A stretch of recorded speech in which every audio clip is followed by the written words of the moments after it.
Thank you very much. Thank you everyone for being here. Got two thingamajiggers to check today. Going to see if hopefully I don't embarrass myself too much trying to walk around here on stage. But thank you all for being here. It's a privilege to be up here today at RIU presenting again for our third time, just before the slot before De Grey, another fantastic WA exploration success story. It's fantastic to see a full audience. Got quite a bit of the team here, so please come by and see our booth after the presentation and see some of the rocks that we have on display. Our disclaimers getting longer and longer. Don't know how it fits on one page anymore. So, as I said previously, this is my third time to present at RIU. Last year, we closed off by saying, buckle up. We were 4 cents, 100 mil market cap. Presenting today, we hit 15 cents last year on the back of multiple rare earth discoveries. We're sitting around 9 to 10 cents at the moment, 300 mil market cap. The first time I presented here at RIU 2 years ago, we were 1.7 cents. We delivered the Orion discovery that year in Metzke's. And when we listed only 3-4 years ago, we were only 0.3% of the 3 to 5 mil market cap. Dreadnought has, in the past 3 to 5 years, delivered hundreds of millions of dollars of shareholder value. And we have done that on the back of delivering discoveries, exploration being one of the hardest working teams on the ASX. And I'm looking forward to talking to you today about what we have in front of us, because I think we have the most exciting years yet coming in 2023. Mangaroon project, this is what's driving our success at the moment. People forget that we were a 50 to 100 mil market cap before we had the rare earths, but we got to 300 mil, 350 mil on the back of the rare earths discoveries we've made at Mangaroon. Next door to Hastings, Yangibana operation, the next up and coming rare earth developer here in Western Australia. And we have a fantastic opportunity. We believe we have found the other half of those Yangibana ironstones, and we have also found the source Carbonatite intrusions for that region, which I'll talk a bit more about. But that's all part of a 5,000 square kilometer project, which is one of our 4 company scale projects that we have in our portfolio. And we have quite a bit of other potential on that Mangaroon project, with First Quantum exploring for us on the nickel copper PGEs, and we're building up the gold portfolio in the background. But the vast majority of my talk today is going to be about the rare earths. That is 80% of our focus this year. Our time, our effort, our people, and our money are going towards delivering the rare earths. In December last year, we delivered our first resource over the Yin ironstone, over just 3 kilometers of what we have defined as 43 strike kilometers of ironstone mineralization. We delivered that in less than 6 months from drilling the first hole into Yin, only a year after discovering the ironstones at Yin, stumping over and identifying these ironstones extend across the Lions River Fault. We have a fantastic understanding of the mineralization. We have the same high NdPr to trio ratios as Hastings, some of the most unique and highest in the world, creating a very high value monazite concentrate. We have mineralogy confirmed in that resource already, because thanks to Hastings and having a second mover advantage, as I often say, we're probably the only rare earth explorer with a second mover advantage, de-risking the key processing and metallurgical properties of this mineralization. Before we drilled a hole, we were able to take the Hastings flow sheet and produce a 40% monazite con, 93% mass recovery. There are no other rare earth projects in the world that come close to the metallurgical recoveries as the Gifford Creek ferrocarbonatite complex seen at Hastings and seeing what we're seeing here at Dreadnought as well. Importantly as well for that resource, not only is there the bulk tonnage at similar grades and NdPr ratio as Hastings, we also have higher grade components within that. As we step back and look at this region, the Gascoyne region, the work being done by Hastings, Lanthanide, Kingfisher, us on the rare earth space. You have red dirt down at Yenithera Melinda, which our team's very familiar with, and the voltaic guys as well. What you're seeing and what we believe we are seeing is the Gascoyne region developing into the Pilbara of critical metals for Western Australia. The rare earth province, the Gifford Creek ferrocarbonatite complex here. Hastings put out an exploration target this year, 40 to 60 million tons on top of their 30 million tons of resource. We put out an exploration target of 50 to 100 million tons on top of our 15 million ton, 14 million ton resource. What we're seeing here is a long life, potentially 100+ year, life-changing operation that can provide the world with high quality, high NdPr ratio monazite concentrate to the world to help that EV transition. It's a fantastic opportunity, not only for us and for Hastings and for the region, but also Western Australia and Australia, to secure a supplies chain for rare earths right here in our own backyard.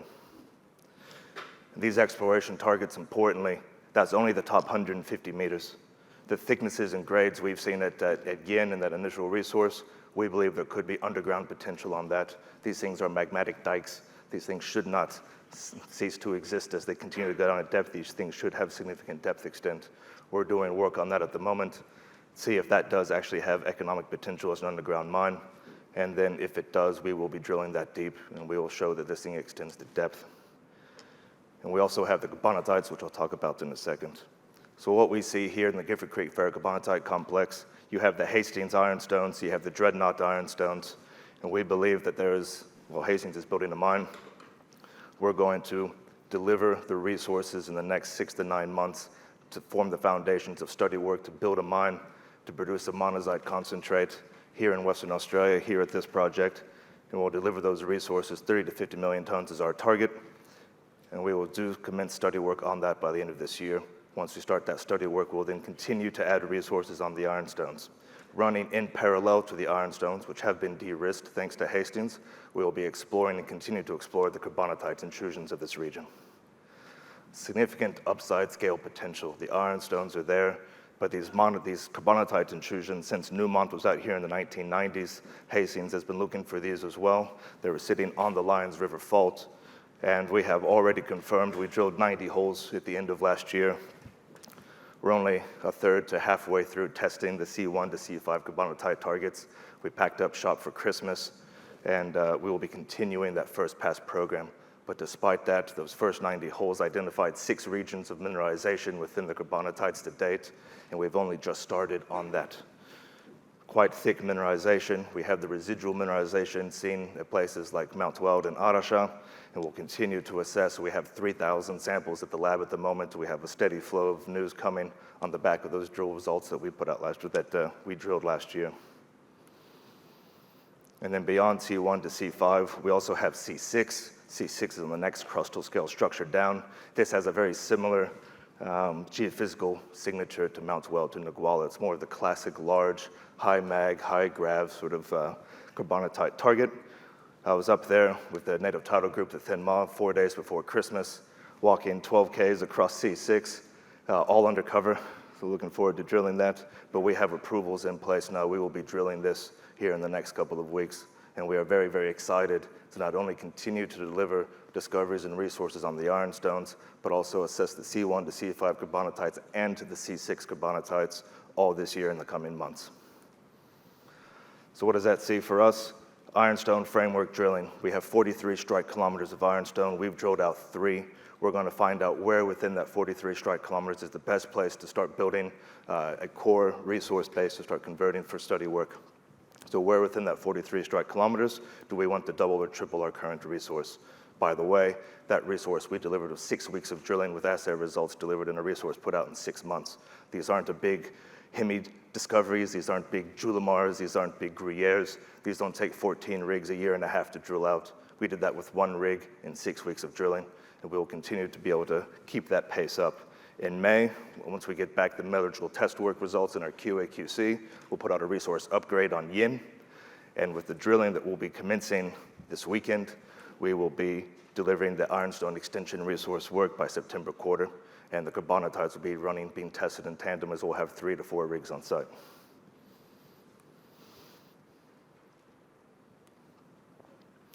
So that's the ironstones, that's the rare earths, that's what's been driving us, our success to date. As I alluded to before, we have delivered a lot of shareholder value on the back of making discoveries. And I want to make 2 statements that I believe that everyone in this room would not disagree with. First off, discoveries are made by teams. And Dreadnought has one of the best discovery teams that has ever been assembled in my memory. I love my team, and we've delivered. Like Scotty there on the end, we're the mailmen. We always deliver what we say we're going to deliver. Second statement is mines are built by teams. And at the moment, we're embarking on discovering a potentially globally significant rare earth province. And with that comes the ability to attract some top-tier people to deliver that mine.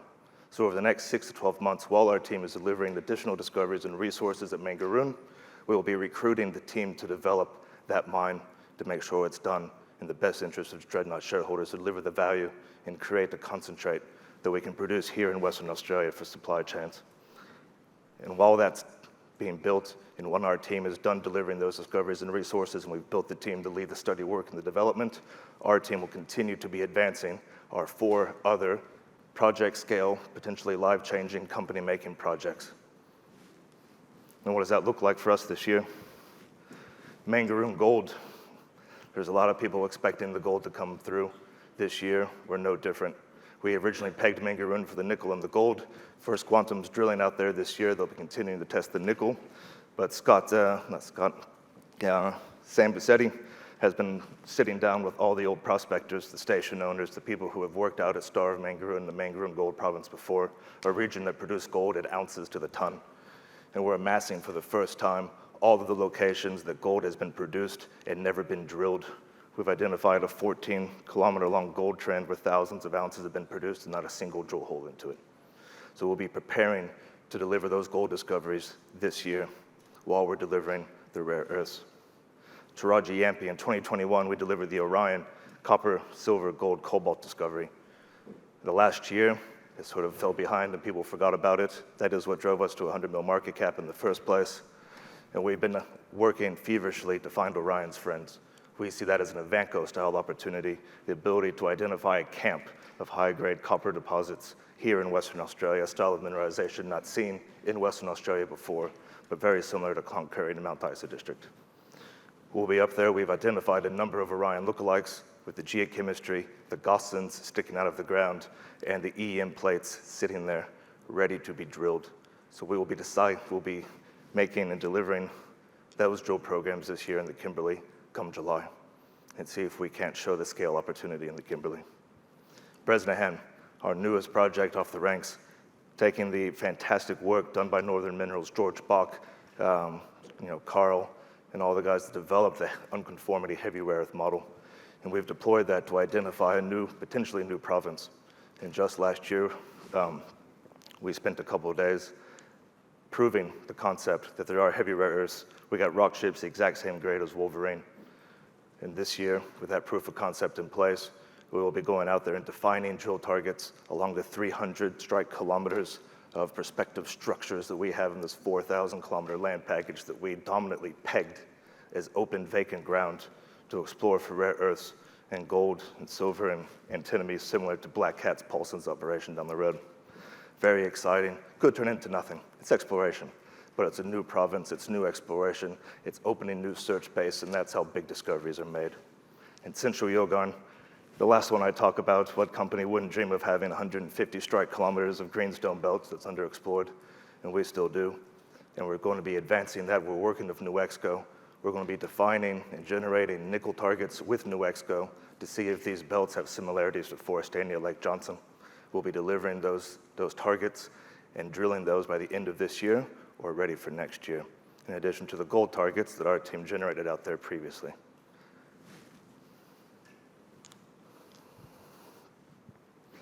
Takeaway message, Dreadnought is a 300 mil market cap. Maybe we're a mid-tier now.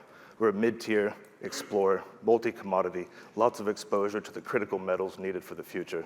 We have the team in place to deliver those discoveries, and we have the team in place now to deliver the resource upgrades to commence study work on the rare earths and recruit the team that's going to help deliver that production. And that photo right there that was sent to me last night, that is the drill rig ready to go at Yin South. Drilling will commence this Saturday, so buckle up once again because Dreadnought is fully funded with all approvals and all targets in place for the first time in our history. We have over 20 mil in the bank. We have targets galore in front of us. We have all approvals in place. We're going to line them up and drill them down and see what the drill bit has to say. So thank you.